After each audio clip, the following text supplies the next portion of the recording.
Chemical equilibria are important in numerous biological and environmental processes. For example, equilibria involving O2 molecules and the protein hemoglobin play a crucial role in the transport and delivery of O2 from our lungs to our muscles. Similar equilibria involving CO molecules and hemoglobin account for the toxicity of CO. When a liquid evaporates in a closed container, molecules with relatively higher kinetic energy escape the liquid surface into the vapor phase, and number of liquid molecules from the vapor phase strike the liquid surface and are retained in the liquid phase. It gives rise to a constant vapor pressure because of an equilibrium in which the number of molecules leaving the liquid equals the number returning to liquid from the vapor. We say that the system has reached equilibrium state at this stage. However, this is not a static equilibrium and there is a lot of activity at the boundary between the liquid and the vapor. Thus, at equilibrium, the rate of evaporation is equal to the rate of condensation. It may be represented by H2O, reversible reaction, that is liquid, and it is forming vapor. The double half arrows indicate that the process in both directions are going on simultaneously. The mixture of reactants and products in the equilibrium state is called an equilibrium mixture. Equilibrium can be established for both physical processes and chemical reactions. The reaction may be fast or slow depending on the experimental conditions and the nature of reactants. When the reactants in a closed vessels are a particular temperature react to give products, the concentration of the reactants keep on decreasing while those of products keep on increasing for some time alter, which there is no change in the concentration of either of the reactants or products. This stage of the system is the dynamic equilibrium and the rates of the forward and reverse reactions become equal. It is due to this dynamic equilibrium stage that there is no change in the concentrations of various species in the reaction mixture. Based on the extent to which the reactions proceed to reach the state of chemical equilibrium, these may be classified in these groups. Number 1, the reactions that proceed nearly to completion and only negligible concentration of the reactants are left. In some cases, it may not be even possible to detect these experimentally.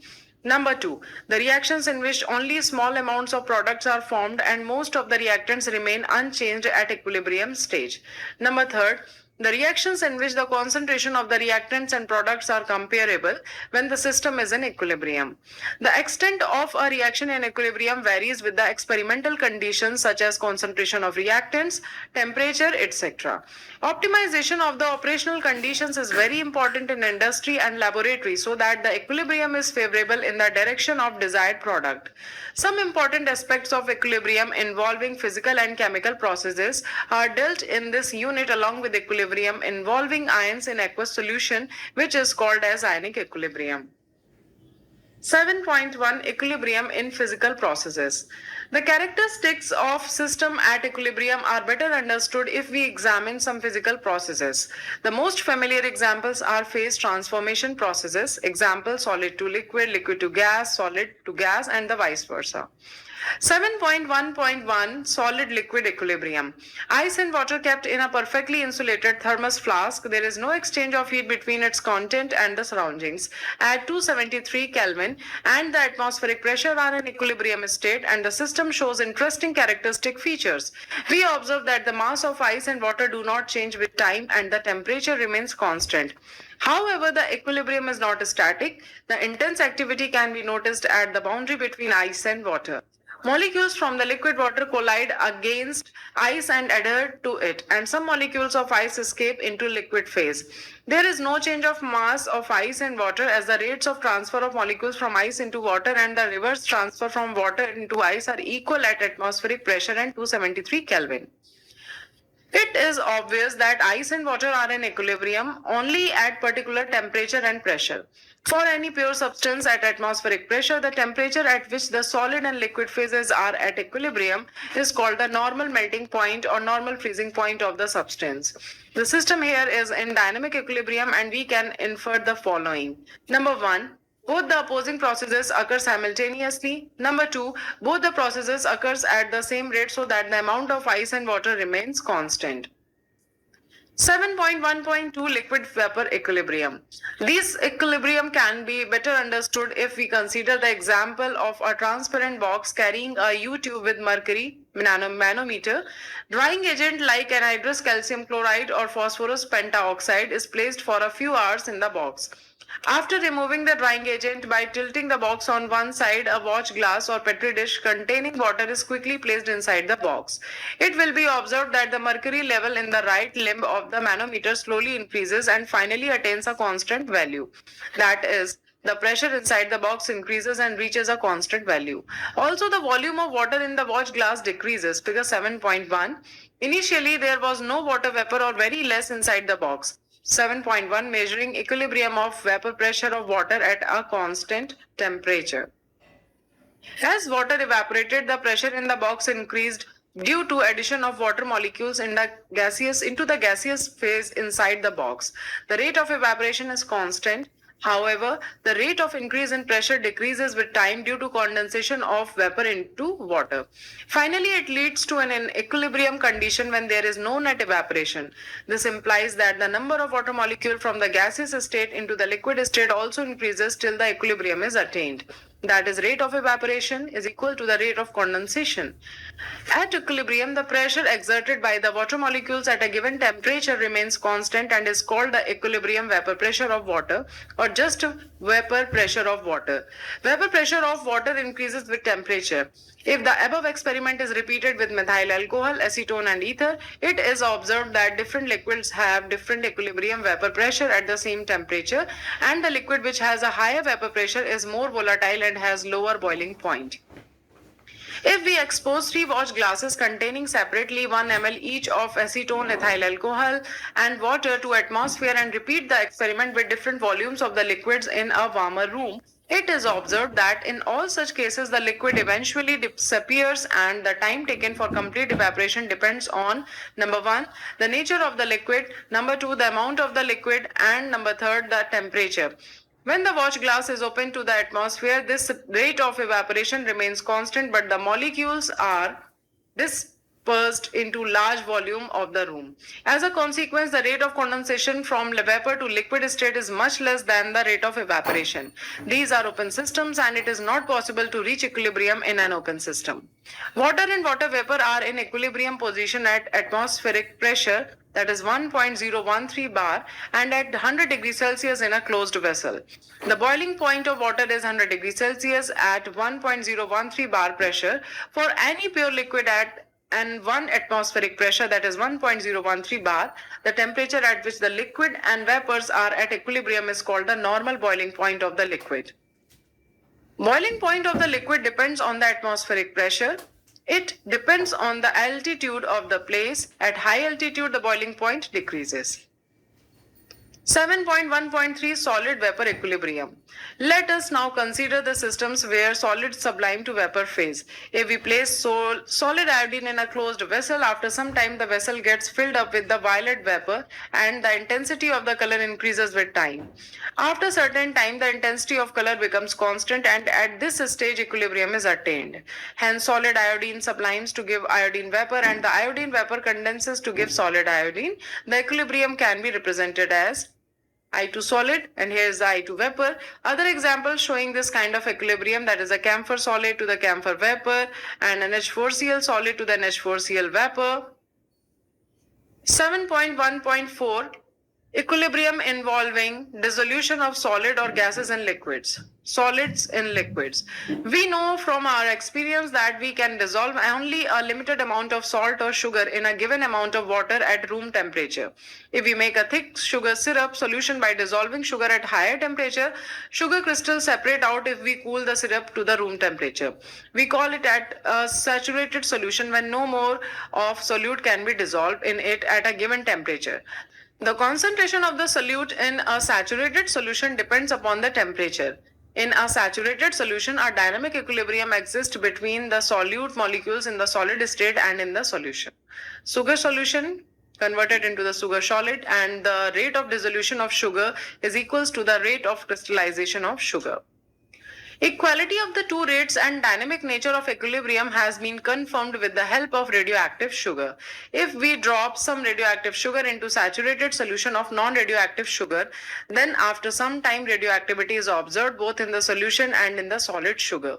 Initially, there were no radioactive sugar molecules in the solution, but due to dynamic nature of equilibrium, there is exchange between the radioactive and non-radioactive sugar molecules between the two phases. The ratio of the radioactive to non-radioactive molecules in the solution increases till it attains a constant value. Gases and liquids.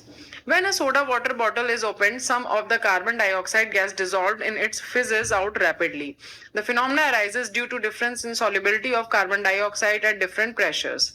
There is equilibrium between the molecules in the gaseous state and the molecules dissolved in the liquid under pressure, that is, CO2 gas converted into the CO2 in solution. This equilibrium is governed by Henry's law, which states that the mass of a gas dissolved in a given mass of a solvent at any temperature is proportional to pressure of the gas above the solvent. This amount decreases with increase of temperature. The soda water bottle is sealed under pressure of gas when its solubility in water is high. As soon as the bottle is opened, some of the dissolved carbon dioxide gas escapes to reach a new equilibrium condition required for the lower pressure, namely its partial pressure in the atmosphere. This is how the soda water in bottle, when left open to the air for some time, turns flat. It can be generalized that number one, for solid to liquid equilibrium, there is only one temperature melting point at 1 atmospheric at which the two phases can coexist. If there is no exchange of heat with the surroundings, the mass of the two phases remain constant. Number two, for liquid vapor equilibrium, the vapor pressure is constant at a given temperature. Number third, for dissolution of solids and liquids, the solubility is constant at given temperature. Number fourth, for dissolution of gases in liquids, the concentration of gas in liquid is proportional to the pressure, that is concentration of the gas over the liquid. These observations are summarized in table 7.1. Here you can see some features of physical equilibria. That is a process and the conclusion. In liquid to vapor, that is H2O liquid to the H2O vapor, that is PH2O constant at given temperature. In the solid to liquid phase, the melting point is fixed at constant pressure. And in the solid to the solute solution, just like sugar to the sugar solution, the concentration of solute in solution is constant at a given temperature. Gas to gas aqueous form, that is CO2 gaseous to CO2 aqueous form, that is constant at a given temperature. 7.1.5 General characteristics of equilibria involving physical processes. For the physical processes discussed above, following characteristics are common to the system at equilibrium. Number one, equilibrium is possible only in a closed system at a given temperature. Number two, both the opposing processes occur at the same rate and there is a dynamic but stable condition. Number third, all measurable properties of the system remain constant. Number fourth, when equilibrium is attained for a physical processes, it is characterized by constant value of one of its parameters at a given temperature. Table 7.1 lists such quantities. Number fifth, the magnitude of such quantities at any stage indicates the extent to which the physical processes has proceeded before reaching equilibrium. 7.2 Equilibrium in chemical processes, that is dynamic equilibrium. Analogous to the physical system, chemical reaction also attain a state of equilibrium. These reactions can occur both in forward and backward directions. When the rates of the forward and reverse reactions become equal, the concentration of the reactants and the products remain constant. This is the stage of chemical equilibrium. This equilibrium is dynamic in nature as it consists of forward reaction in which the reactants give products and reverse reaction in which product gives the original reactants. For a better comprehension, let us consider a general case of reversible reaction, that is A plus B reversible C plus D. With passage of time, there is accumulation of the product C and D and depletion of the reactants A and B, figure 7.2. This lead to a decrease in the rate of forward reaction and an increase in the rate of reverse reaction. Here you can see figure 7.2, that is the attainment of chemical equilibrium. Eventually, the reaction occurs at same rate and the system reaches a state of equilibrium. Similarly, the reaction can reach the state of equilibrium even if we start with only C and D. That is, no A and B being present initially, as the equilibrium can be reached from either direction. The dynamic nature of chemical equilibrium can be demonstrated in the synthesis of ammonia by Haber's process. In a series of experiments, Haber started with known amounts of dinitrogen and dihydrogen maintained at high temperature and pressure, and regular intervals determined the amount of ammonia present. He was successful in determining also the concentration of unreacted dihydrogen and dinitrogen. Figure 7.4, page number 191, shows that after a certain time, the composition of the mixture remains the same even though some of the reactants are still present. This constancy in composition indicates that the reaction has reached equilibrium. In order to understand the dynamic nature of the reaction, synthesis of ammonia is carried out with exactly the same starting condition of partial pressure and temperature, but using D2, that is deuterium, in place of H2. The reaction mixture starting either with H2 or D2 reach equilibrium with the same composition, except that D2 and ND3 are present instead of H2 and NH3. After equilibrium is attained, these two mixtures are mixed together and left for a while. Later, when this mixture is analyzed, it is found that the concentration of ammonia is just the same as before. However, when this mixture is analyzed by a mass spectrometer, it is found that ammonia and all deuterium containing forms of ammonia, NH3, NH2D, NHD2, and ND3, and dihydrogen and its deuterated forms H2, HD, and D2 are present. Thus, one can conclude that scrambling of H and D atoms in the molecule must result from a continuation of the forward and reverse reactions in the mixture. If the reaction had simply stopped when they reached equilibrium, then there would have been no mixing of isotopes in this way. Use of isotope deuterium in the formation of ammonia clearly indicates that chemical reaction reach a state of dynamic equilibrium in which the rates of forward and reverse reaction are equal and there is no net change in composition. Equilibrium can be attained from both sides, whether we start reaction by taking H2 and N2 and get NH3, or by taking NH3 and decomposing it into the N2 and H2. N2 plus 3H2 gives out 2NH3. 2NH3 gives out N2 plus 3H2. Similarly, let us consider the reaction H2 plus I2 gives out 2HI. And if we start with equal initial concentration of H2 and I2, the reaction proceeds in the forward direction and the concentration of H2 and I2 decreases while that of HI increases until all of these become a constant at equilibrium, figure 7.5. We can also start with HI alone and make the reaction to proceed in the reverse direction. The concentration of HI will increase and concentration of H2 and I2 will increase until they all become constant when equilibrium is reached, figure 7.5. If total number of H and I atoms are same in a given volume, the same equilibrium mixture is obtained whether we start it from pure reactants or pure products. You can see figure 7.4 here. That is a depiction of equilibrium for the reaction. And this is the figure 7.5, that is chemical equilibrium in the reaction H2 plus I2 gives out 2HI can be attained from either direction. We have one separate paragraph, that is the dynamic equilibrium, and that is a student activity. You can see here.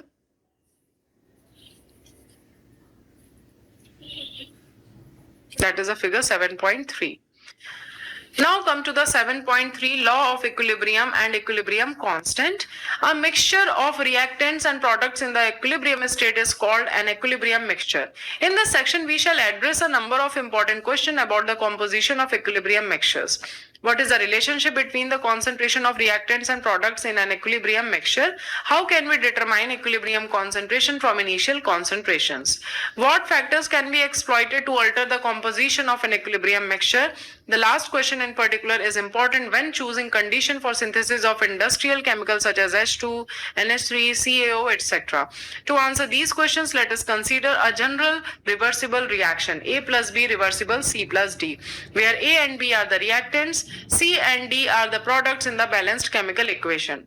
On the basis of experimental studies of many reversible reactions, the Norwegian chemist Cato, Maximilian Guldberg and Peter Wag proposed in 1864 that the concentration in an equilibrium mixture are related by the following equilibrium equation.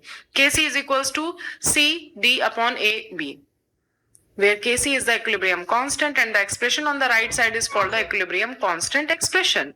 The equilibrium equation is also known as the law of mass action because in the early days of chemistry, concentration was called active mass in order to appreciate their work better. Let us consider reaction between gases S2 and I2 and carried out in a sealed vessel at 731 Kelvin. H2 plus I2 and gives out 2Hi and 1 mole of H2, 1 mole of I2 and it is forming the 2 mole of Hi. 6 sets of experiment with varying initial condition were performed, starting with only gases S2 and I2 in a sealed reaction vessel in first 4 experiment and only Hi in other 2 experiment. Experiment 1, 2, 3 and 4 were performed taking different concentration of S2 and or I2, and with time it was observed that intensity of the purple color remained constant and equilibrium was attained. Similarly, for experiment 5 and 6, the equilibrium was attained from the opposite direction. Data obtained from all 6 sets of experiments are given in table 7.2. It is evident from the experiments 1, 2, 3 and 4 that number of moles of dihydrogen reacted is equal to the number of moles of iodine reacted is equals to the half number of moles of Hi formed. Also, experiment 5 and 6 indicates that H2 is equals to I2. Knowing the above facts, in order to establish a relationship between the concentration of reactants and products, several combinations can be tried. Let us consider the simple expression, that is Hi upon H2 and I2. It can be seen from table 7.3 that if we put the equilibrium concentration of the reactant and products, the above expression, here you can see the table 7.2, initial and equilibrium constant of H2 and Hi, different values it is.